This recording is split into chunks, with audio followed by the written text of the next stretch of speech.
saudara-saudara yang dikasihi oleh Tuhan Yesus, selamat Natal.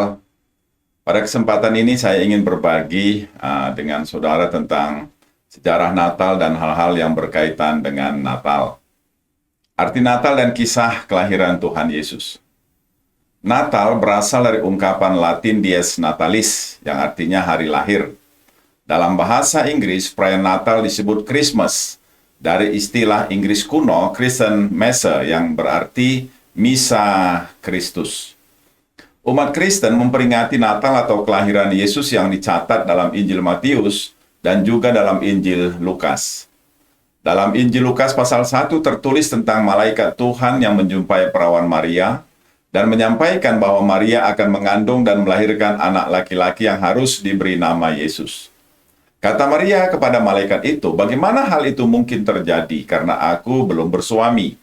Jawab malaikat itu kepadanya, "Roh Kudus akan turun atasmu dan kuasa Allah yang Maha Tinggi akan menaungi engkau, sebab anak yang akan kau lahirkan itu akan disebut kudus, anak Allah."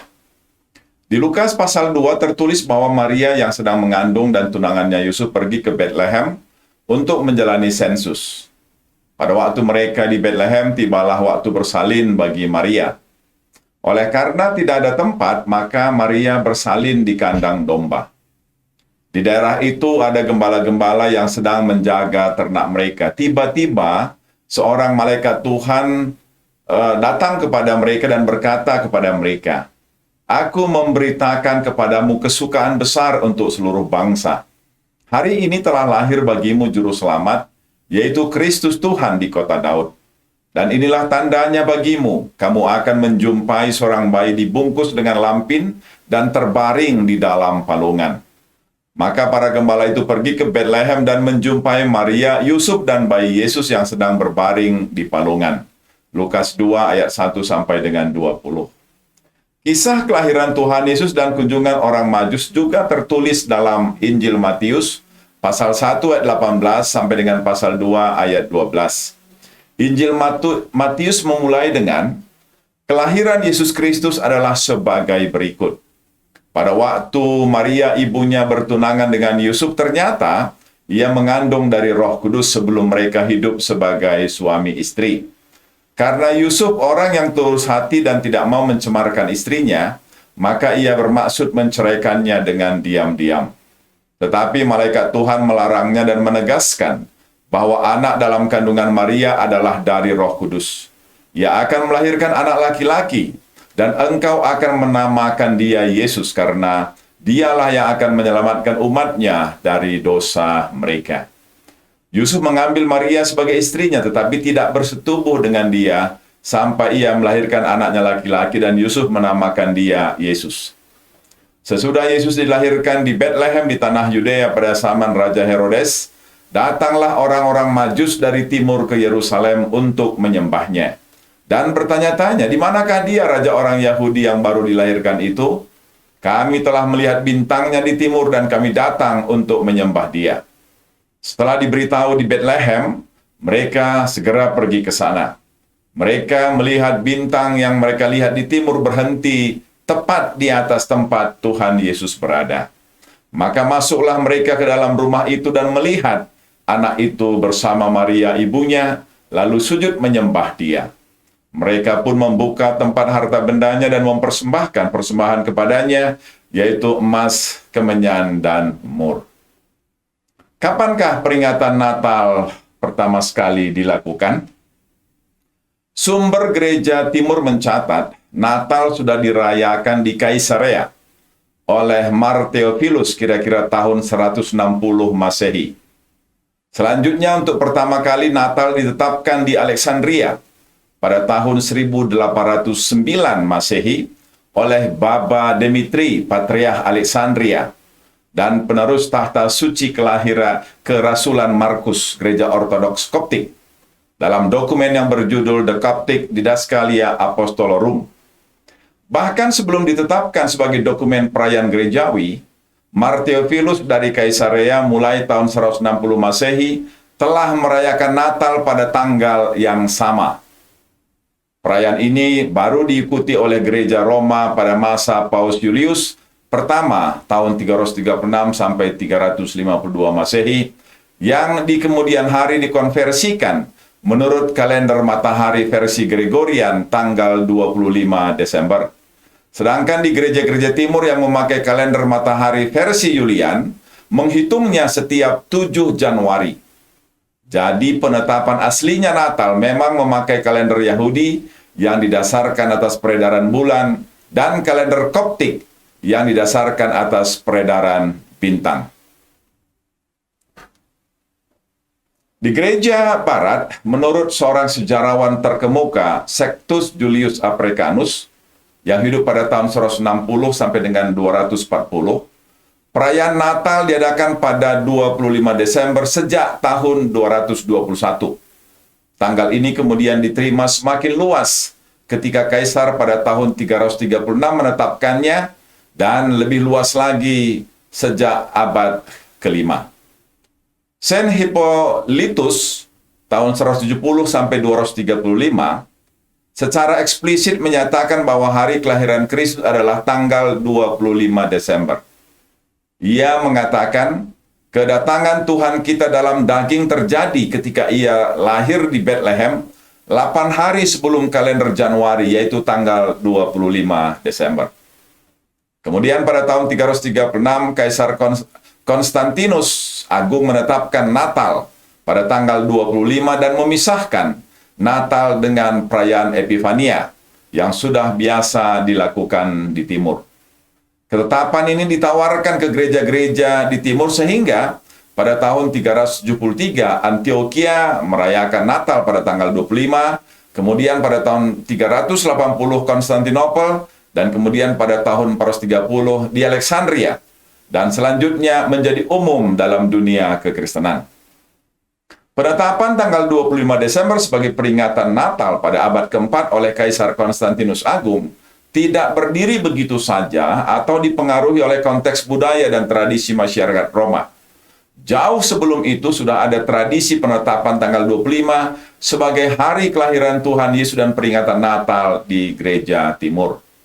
Dalam pengertian gereja timur, Natal adalah penggenapan perayaan Hanukkah yang diperingati setiap tanggal 25 Kislev. Dokumen sejarah Koptik Didaskalia Apostolorum tahun 189 Masehi memuat penetapan tanggal Natal, yaitu tanggal 25 Kislev. Tema Hanukkah ialah tentang datangnya terang mengusir kegelapan. Seperti kidung Hanukkah, kami datang untuk mengusir kegelapan. Tuhan Yesus menghadiri perayaan Hanukkah atau penahbisan Bait Allah yang tertulis dalam Yohanes pasal 10 ayat 22. Tuhan Yesus juga sudah berkata sebelum kehadirannya di perayaan Hanukkah, "Akulah terang dunia," yang tertulis dalam Injil Yohanes pasal 8 ayat 12. Pemahaman ini bukan tanpa bukti. Pada tahun 5 Masehi, tanggal 25 Desember terjadi sama dengan kalender Yahudi tanggal 25 bulan Kislev. Ini adalah tanggal perayaan Hari Raya Hanukkah yang juga dikenal sebagai Hari Raya Cahaya atau lampu. Pengudusan kembali Bait Allah dan pencahayaan lampu oleh Yudas Makabe adalah tindakan ibadah yang kudus untuk mengungkapkan harapan kembalinya kemuliaan yang ajaib dari Allah. Cahaya kemuliaan tentang Tuhan itu dilihat para gembala yang menghadiri kelahiran Kristus. Maka pada hari itulah Sang Mesias lahir. Jadi dapat dikatakan bahwa gereja Katolik mengambil kalender perayaan gereja Koptik ini dan kemudian dikonversikan menjadi tanggal 25 Desember sebagai peringatan atau perayaan Natal, kelahiran Kristus Tuhan dan Juru Selamat. Dan sejak itulah Natal menjadi bagian penting dalam perayaan-perayaan kekristenan sampai dengan saat ini. Natal di Indonesia. Natal di Indonesia pada umumnya dirayakan pada tanggal 25 Desember. Akan tetapi ada sebagian umat Kristen, yaitu umat Kristen Ortodoks Indonesia, memperingati Natal pada tanggal 7 Januari. Perayaan Natal di berbagai tempat di Indonesia diwarnai dengan budaya lokal, seperti di daerah Papua, setelah misa atau ibadah Natal, maka akan dilakukan tradisi barapen atau bakar batu, yaitu ritual memasak babi untuk disantap bersama. Kalau di Bali, sebagian besar desa Kristen terdapat di bagian selatan Bali. Para penduduk akan mengenakan pakaian tradisional dan menghiasi jalanan dengan penjor atau hiasan bambu seperti janur yang melambangkan naga Anantaboga. Perayaan Natal di daerah Bali tidak banyak dihiasi dengan budaya Barat, melainkan lebih banyak dipengaruhi oleh budaya Hindu Bali. Kemudian kita akan melihat sepintas unsur-unsur yang terdapat di dalam Natal. Pusat Natal adalah Kristus yang lahir, yang dihadirkan dalam berbagai bentuk, seperti pembacaan bagian kitab suci tentang kelahiran Kristus, malaikat yang berkata kepada Maria, Yusuf, dan para gembala, bintang timur yang menuntun kaum Majus kepada Kristus, bayi Kristus di palungan. Beberapa unsur yang lain yang menghadirkan Kristus ialah: satu, lilin Natal. Dalam masa Natal, lilin menggambarkan atau memberikan gambaran tentang Kristus. Kristus dilambangkan sebagai terang bagi dunia yang gelap. Di dalam Alkitab pun tertulis tentang terang. Di dalam Yesaya pasal 9 ayat 1-6, firman Tuhan berkata, terang yang besar. Sedangkan dalam Perjanjian Baru, dalam Injil Yohanes pasal 1 ayat 1 sampai dengan 18, disebutkan dengan terang dunia. Dan kemudian di Yohanes pasal 8 ayat 12, Tuhan Yesus sendiri mengatakan, akulah terang dunia. Hal ini muncul sejak zaman patristik sebagai gambaran akan terang yang mengalahkan kegelapan. Jadi penggunaan lilin dan lampu kelap-kelip dalam perayaan Natal atau dalam peringatan Natal merupakan pengaruh dari pesta cahaya Yahudi atau Hanukkah. Yang kedua, pohon Natal. Ada yang mengatakan bahwa pemakaian pohon Natal sudah dimulai pada abad yang ketiga, tetapi pada umumnya juga dipercaya bahwa pohon Natal yang dilambangkan dengan pohon cemara itu datang dari bangsa Jerman. Kebiasaan menghias pohon cemara sebagai pohon Natal berasal dari bangsa Jerman. Pohon Natal melambangkan hidup yang kekal. Ini lantaran pada masa Natal dirayakan, yaitu pada tanggal 25 Desember, saat salju melanda dunia barat. Pada musim ini hampir semua pohon meranggas dan daunnya rontok. Satu-satunya pohon yang tidak meranggas dan daunnya tetap hijau walau di musim dingin adalah pohon cemara.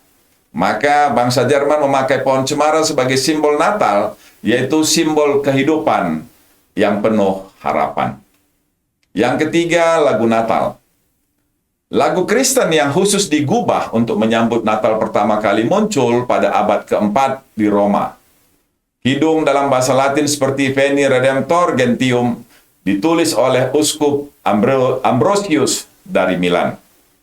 Pada abad ke-9 dan ke-10, runtunan atau prosa Natal diperkenalkan di biara-biara Eropa bagian utara, berkembang di bawah pimpinan Bernhard dari Clairvaux, menjadi runtunan stansa syair berirama. Pada abad ke-12, biarawan Paris Adam dari Saint Victor mulai mengambil musik dari lagu-lagu populer dan memperkenalkan lagu-lagu yang mendekati kidung Natal yang biasa didengar. Pada abad ke-13 di Prancis, Jerman, dan terutama Italia, di bawah pengaruh Fransiskus dari Assisi, muncul kebiasaan kuat mengembangkan lagu-lagu Natal populer dalam bahasa daerah. Kidung-kidung menjadi populer setelah reformasi Protestan di negara-negara Protestan. Hal ini disebabkan reformasi Lutheran sangat mendorong penggunaan musik. Martin Luther sendiri mengubah sejumlah kidung dan mengimbau penggunaannya di dalam ibadah. Adeste Fideles, kidung jemaat nomor 109, Hai Mari Berhimpun, dalam bahasa Inggris, O Come All Ye Faithful, muncul dalam bentuknya sekarang ini sejak di pertengahan abad ke-18, meskipun syairnya kemungkinan berasal dari abad ke-13. Dan lagu Natal yang barangkali paling terkenal ialah Silent Night atau Malam Kudus, berasal dari Austria. Pertama kalinya dimainkan di gereja Saint Nicholas, Austria pada tanggal 24 Desember 1818. Moore telah mengubah syair sebelumnya pada tahun 1816, tetapi pada malam Natal ia membawanya kepada Gruber dan memintanya mengubah sebuah melodi dengan iringan gitar untuk dimainkan dalam ibadah gereja. Terjemahan bahasa Inggris pertama kali terbitkan dalam buku nyanyian Gereja Metodis pada tahun 1871. Unsur yang keempat, Sinterklaas. Dalam bahasa lain juga dikenal dengan nama Santa Claus, Santo Nicholas, Santonik, atau Bapak Natal, adalah tokoh dalam berbagai budaya yang menceritakan tentang seorang yang memberikan hadiah kepada anak-anak khususnya pada hari Natal. Santa berasal dari tokoh dalam cerita rakyat di Eropa yang berasal dari tokoh Nicholas dari Myra, yaitu seorang Yunani kelahiran Asia kecil pada abad ketiga Masehi di kota Patara, kota pelabuhan di Laut Mediterania, dan tinggal di Myra, Lycia, sekarang bagian dari Turki. Ia adalah anak tunggal dari keluarga Kristen yang berkecukupan bernama Epipanius dan Johanna, atau Theophanes dan Nona. Menurut versi lain, Nicholas adalah seorang uskup yang memberikan hadiah kepada orang-orang miskin. Tokoh Santa kemudian menjadi bagian penting dalam tradisi Natal, baik di dunia barat maupun di belahan dunia lainnya. Refleksi Natal. Natal adalah suatu peringatan atau anamnesis akan Allah yang berinkarnasi sebagai bukti kasih-Nya dan penggenapan janjinya bahwa keselamatan hanya dari Allah saja. Natal dirayakan atau dibesarkan atau dimuliakan sebagai peristiwa penting, peristiwa Allah menjadi manusia di dalam pribadi Kristus. Allah yang mulia rela menjadi manusia. Dalam memperingati hari kelahiran Kristus, umat Kristiani akan menyadari makna yang lebih dalam lagi, yaitu kehadiran Allah dalam bentuk kelahiran Yesus Kristus sebagai juru selamat yang mendatangkan damai sejahtera di bumi. Kehidupan Yesus sebagai Tuhan yang menjadi manusia yang menyertai kita, atau Immanuel, tidak dapat dilepaskan dari saat kelahiran, pembaptisan, pelayanan, penyaliban, kebangkitan, sampai kenaikannya ke surga. Sekalipun demikian, sebagai suatu peringatan, memang Natal kemudian berkembang menjadi suatu perayaan dalam tradisi gereja dan masyarakat pada umumnya. Ada beda konotasi antara perayaan dan peringatan. Perayaan cenderung bersifat pesta, sedangkan peringatan atau anamnesis cenderung bersifat hikmat. Mari kita mengadakan Natal untuk mengingat dan untuk tidak melupakan Allah yang telah menjadi manusia dan berada di antara kita. Mari kita rayakan, besarkan peristiwa kelahiran Kristus ke dunia dengan gembira. Kita sambut Natal dan kita peringati dengan sukacita. Kiranya uraian singkat ini bisa mengantarkan kita untuk memaknai Natal dengan lebih baik lagi, dengan penuh sukacita dan memuliakan Kristus yang lahir dan berada bersama-sama dengan kita manusia. Selamat Natal, Tuhan Yesus memberkati. Amin.